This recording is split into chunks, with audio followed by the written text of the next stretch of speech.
پکار باندې شي مینا د کتاب او د قلم د عمر تندې ماته کړه د پوهې په زمزم د پلازمینې کابل د پوهنې ریاست اړوند اتمه حوزه چې په کابل کې له ګڼمشته سیمو څخه ګڼل کیږي او د دې سیمې ښوونیز بهیر د اتمې ښوونیزې حوزې تر چتر لاندې په منظم ډول پر مخ بیول کیږي. د اتمې تعلیمي حوزې چارواکي هر ورځ د لسګونو ښوونکو او زده کوونکو ستونزو ته په ورین تندي او نیک سلوک رسیدنه کوي او د ښوونیز بهیر د لا ښه والي په برخه کې خپلې هڅې لا ګړندۍ کړي دي. د اتمې ښوونیزې حوزې امیر قاري عبدالرحمن خادم وایي چې په اتمه ښوونیزه حوزه کې اوس مهال 150 بابه ښوونځي موجود دي چې له ډلې 25 بابه دولتي او 107 بابه خصوصي دي. د ښاغلي خادم په وینا په دغه ښوونځیو کې اوس مهال ټول 123,000 زده کوونکي په زده کړو بوخت دي. د سږني ښوونیز کال له پیل سره سم 12,000 نوي زده کوونکي ښوونځیو ته جذب شوي دي. ښاغلی خادم وایي د اسلامي امارت له واکمنېدو را په دې خوا لکه د هیواد په نورو ملکي او نظامي ادارو کې په ښوونیزو حوزو او ادارو کې هم په پراخه کچه اصلاحات رامنځته شوي او دا لړۍ د ښوونیز نظام د پیاوړي کولو په موخه لا هم دوام لري. موږ کولی شو تاسو ته اولا خو مخکې د امارت اسلامي د حاکمیت نه په اتمې ښوونیزې حوزې کې تنها 3,500 استادان بدل ته حق الزحمه نیول کېدل. با وجود د چې 3,500 تنه استادان حق الزحمه هم نیول کېدل، بیا به هم چې ډېر ښوونځي ته لاړې او معلمین به پکې نه وو او د اسلامي امارت له راتللو سره حق الزحمه خو بیخي نه دي ونیول سوي ځکه مونږ دغه شمیر ضرورت ډېر راټیټ کو. البته هغه بستونه چې له مخکې نه پراتو له 200 نه زیات بستونه موږ له یو ځای نه بل ځای ته انتقال کړل. هغه په ښوونځیو کې اضافه ضرورت و، مګر دا صلاحیت د تیرې ادارې نه و، د مسؤلیت به احساس کوو او دا توانایي هم نه وه چې د اسلامي امارت د حاکمیت سره الحمدلله دا وس و توان موږ پیدا کړو ترڅو دغه 3,500 تقریبا 50 تن معلمینو ته راټیټ کړو. یعنی اوس په سطح د حوزې موږ 50 تن معلمینو ته ضرورت لرو چې هغه راسي او دا خلا لله الحمد ډکه شي. د اتمې تعلیمي حوزې امیر زیاتوي چې په تیر پرځول شوي جمهوري نظام کې چې په ټولو ادارو کې اداري فساد اوج ته رسېدلی و، لله الحمد د اسلامي امارت په راتګ سره په ټولو ادارو کې په ځانګړې توګه د ښوونې او روزنې په برخه کې اداري فساد له منځه تللی او د معارف د ستنو د لا ټینګښت لپاره د پوهنې وزارت لخوا پراخ پلانونه تر لاس لاندې دي. د په خبره چې پخوا په اتمه ښوونیزه حوزه کې په سلګونو خیالي ښوونکي موجود وو او د مسلکي ښوونکو نه موجودیت لویه ننګونه وه چې اوس مهال په دې حوزه کې تر ډیره بریده دا ستونزې حل شوي دي او په دې برخه کې په چټکۍ کار روان دی چې په نږدې راتلونکي کې به د مسلکي ښوونکو د نه موجودیت ستونزه په بشپړه توګه حل شي. که تاسو فکر وکړئ مثلا په یو منځني ښوونځي کې موږ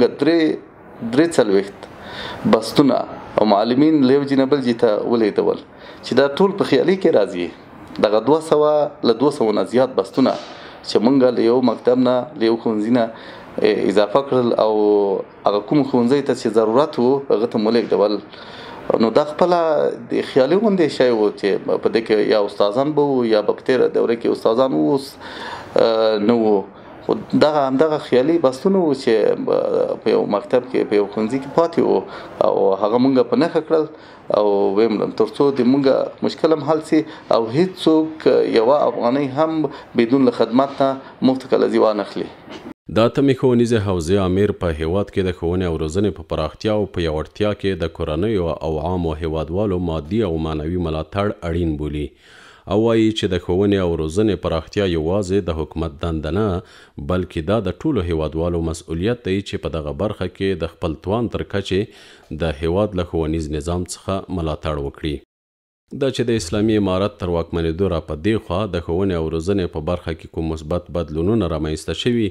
ښوونکي او زده کوونکي په ښوونځیو کې د ښوونیز بهیر څخه څومره خوښ دي،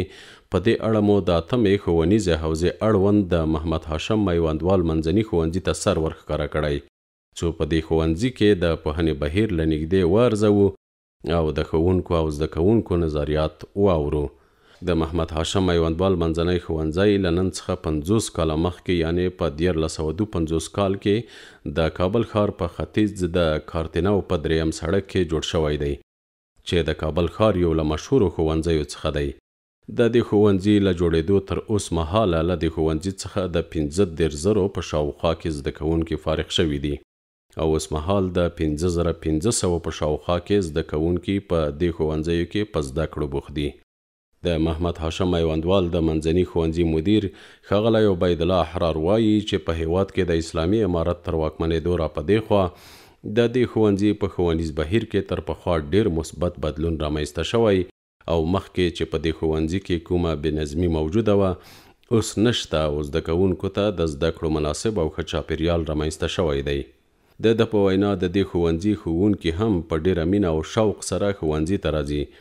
او زده کوونکو ته په پوره اخلاص او مینه د تدریس چارې پر مخ بیایي. دا ښوونځی په کال 1952 کې جوړ شوی او تقریبا تر اوسه پورې 15 سره شاګردان موږ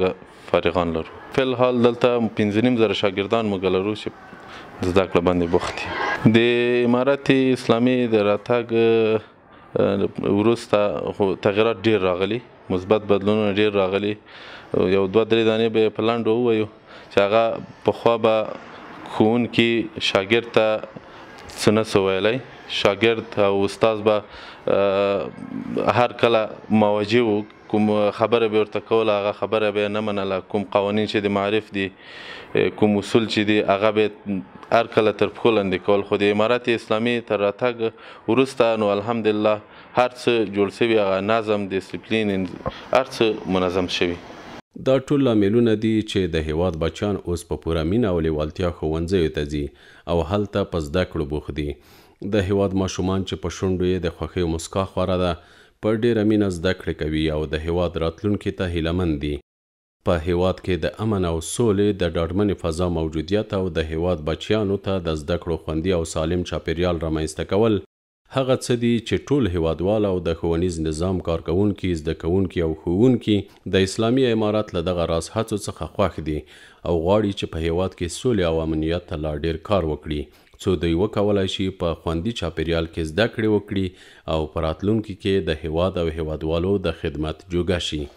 ما پیش بینی میکنم که فعلا خود صلح و آرامی در کشور ما از امارت اسلامی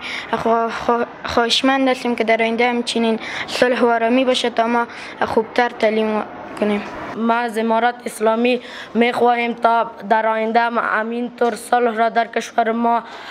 فراهم کند و ما از امارت اسلامی بسیار زیاد خوش هستیم تا در کشور ما صلح است و ما از امارت اسلامی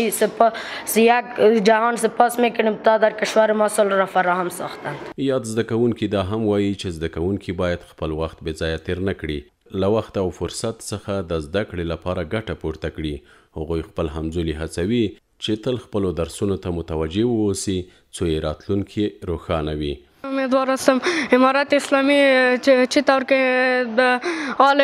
زمینه دانش و صلح را برای ما فراهم کرده، امیدوار هستم در آینده هم همینطور باشه. پیام به دیگه بیادرها است که دخانیات مصرف نکنن، پیسه خود به چیزای خراب ندن، همیشه درس بخوانن تا که در آینده ازشان یک دکتر، انجینر، یک چیز خوب جور شود. در جریان درس قصه نکنه و در وقت معین به مکتب خود برسه و کارخانگی های خود در وقتش اجرا کند. اگر ما بسیار خوب درس بخوانیم وطن ما به جای خوب میرسه و میتونیم که به دیگران کمک کنیم، به خودمان یک چیز برسه و خداوند هم از ما راضی می باشه. دنیا خداوند از ما راضی می باشه. د محمد هاشم میوندوال ښوونځي زده کوونکو نن ورځ هم د خپل ژوند زده کړو او د خپلې ښې او روښانه راتلونکي په هیله پای ته ورسوله. دوی په خندا، شور او شوق سره له ښوونځي رخصت شول. دوی د ښوونې او روزنې په برخه کې چې هره کلمه زده کوي دا په حقیقت کې د روڼ سبا زیری ورکوي. په دې هیله چې په هیواد کې موږ ناخوالو ته د تل لپاره د پای ټکی کېښودل شي، د هیواد نوی نسل مو په اسلامي او ملي روحیه وروزل شي او په راتلونکي کې د کړېدلو افغانانو د خدمت جوګه شي. د دې راپور مطالب همدلته رانغواړو. تر بیا او بل راپور پورې مو په لوی الله سپارو د یوه سرلوړي او ودان افغانستان په هیله ان شاء الله. د جهل پاتور تم کې ترایتم د عمر تندې ماتې کړه د پوهې په زمزم د عمر تندې ماتې کړه د